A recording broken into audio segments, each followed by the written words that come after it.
देखिए हमारा first question क्या है, अगर उनकी रचनाओं से जैन विशेषण हटा दिया जाए तो वे योगियों एवं तांत्रिकों की रचनाओं से बहुत भिन्न नहीं लगेगी। यह कथन किसका है?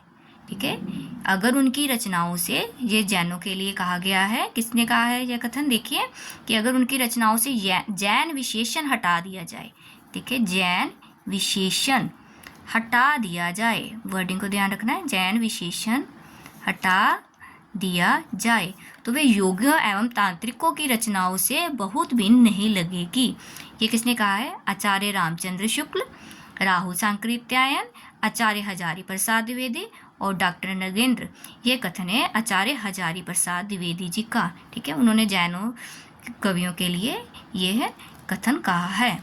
अगला देखिए क्वेश्चन, रास साहित्य को सांप्रदायिक साहित्य किसने कहा है? क्या? सांप्रदायिक साहित्य किसने कहा है? आचार्य रामचंद्र शुक्ल ने, डॉक्टर रामकुमार वर्मा, मिश्र बंधु और डॉक्टर बच्चन सिंह। सबसे पहले तो आपको यह पता है कि रास साहित्य किसका है?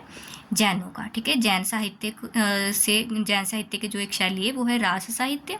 तो इसको सांप्रदायिक साहित्य किसने कहा है? आचार्य रामचंद्र शुक्ल, डॉक्टर रामकुमार वर्मा, मिश्र बंधु और डॉक्टर बच्चन सिंह। ये कहा है आचार्य रामचंद्र शुक्ल ने।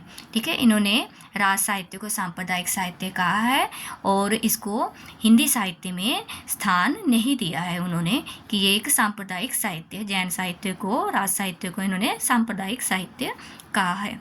देखिए अगला क्वेश्चन हमारा, हिंदी का प्रथम रास ग्रंथ कौन सा माना जाता है? देखिए हिंदी का, यहाँ पर ध्यान देना, हिंदी का प्रथम रास ग्रंथ कौन सा माना जाता है? भारतेश्वर बाहुबली रास, उपदेश रसायन रास, संदेश रासक और रिपुदारण रास। यह है हमारा भारतेश्वर बाहुबली रास को हिंदी का प्रथम रास ग्रंथ माना जाता है।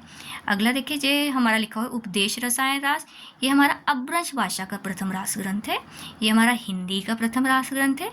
उपदेश रसायन रास है हमारा अपभ्रंश का प्रथम रास ग्रंथ। ठीक है, और अगला हमारा ये जो संदेश रासक है, ये अपभ्रंश भाषा का ये दूसरा रास ग्रंथ है, जिसके रचयिता हैं अब्दुल रहमान। और ये जो रिपुदारण रास है, ये हमारा संस्कृत का प्रथम रास ग्रंथ है। ठीक है, ये चारों रास ग्रंथ इंपॉर्टेंट है, आपको पता होना चाहिए किसका स्थान कहाँ पर प्रथम है। इस बात को ध्यान रखते हुए